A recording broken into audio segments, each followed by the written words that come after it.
لوگوں اپنے پروردگار سے عاجزی سے اور چپکے دعائیں مانگا کرو، وہ حد سے بڑھنے والوں کو دوست نہیں رکھتا، اور ملک میں اصلاح کے بعد خرابی نہ کرنا،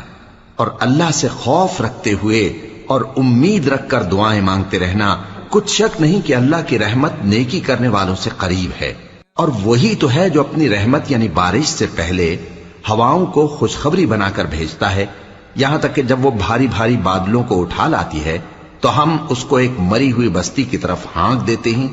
پھر بادل سے بارش برساتے ہیں، پھر بارش سے ہر طرح کے پھل پیدا کرتے ہیں۔